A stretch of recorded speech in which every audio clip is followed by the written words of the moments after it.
Today we will be making oatmeal raisin cookies. The first step is to preheat the oven, in this case to 350.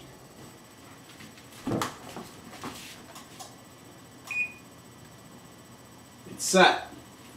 Also notice, all my ingredients are already set out. Here is a closer look at all my ingredients. Notice that I've left the butter out so it will soften to make the cooking easier. Now here are the two bowls that I'll be using to cook today. In the smaller bowl, we're going to start with the dry ingredients and start mixing those up.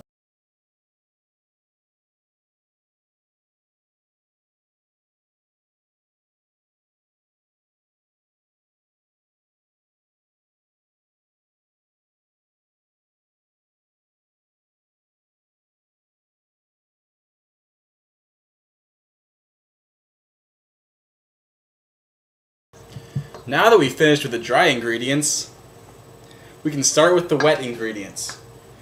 For this step, we'll also need a trusty mixer.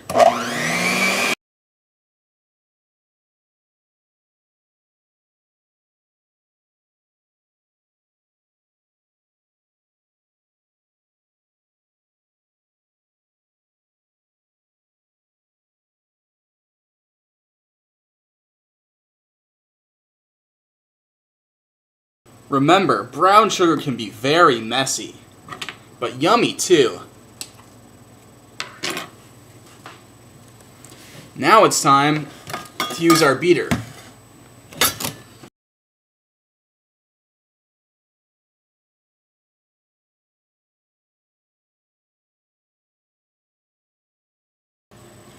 Now, if you've done this properly, your wet ingredients should look something like this. However, as tasty as these look, don't be tempted to lick the beaters. You could become infected with such nasty diseases as Salmonella or Escherichia coli. Next step is to combine the dry ingredients and the wet ingredients. And here we go. Empty the smaller bowl slowly into the bigger bowl. Now we can stir it up. There we go. This is going to be great. It should now resemble this, almost a cookie dough-like substance. We can now add the 3½ cups worth of oats.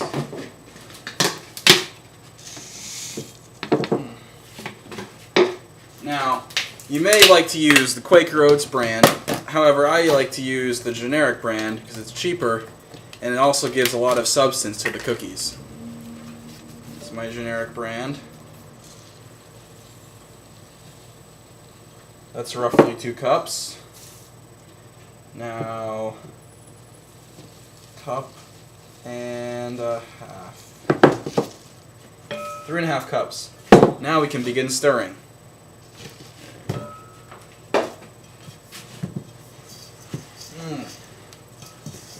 Now, you might put a lot of effort into these cookies, but don't worry, the end product will be delicious.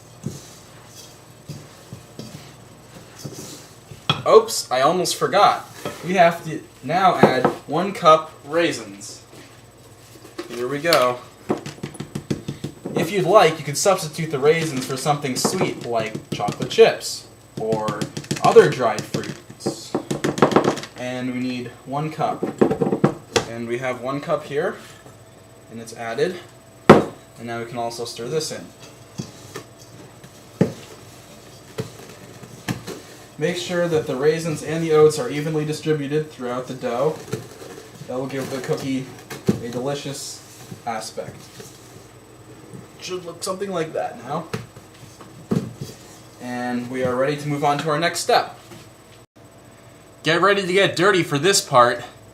What you have to do now is take tablespoon-like dollops of the dough, such as this, and place it on the cookie sheet 3 inches apart from the other one, roughly like that. If you have a cookie sheet about this size, you'd maybe put 3 per row. Looks like you can put about 4 per column here. Making it roughly 12 per cookie sheet.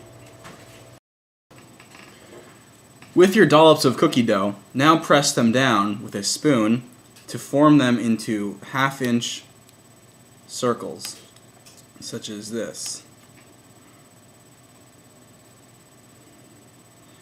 Now you're ready to put them into the oven. Open the oven. Place the cookie sheet on the middle rack. After 6 minutes or so, use a cooking glove to check your cookies. They should be dry looking and not at all moist, and they should resist pressure of a finger. These are clearly not done yet. We'll have to wait a couple more minutes. Let's look again. Now these look done. Notice how they're brown on the outside, and they definitely resist a lot of the pressure that I'm putting on them. Now we can take them out. With the finished product, use a spatula to scoop them off the cookie sheet and onto a cooling rack like so. You're good to go.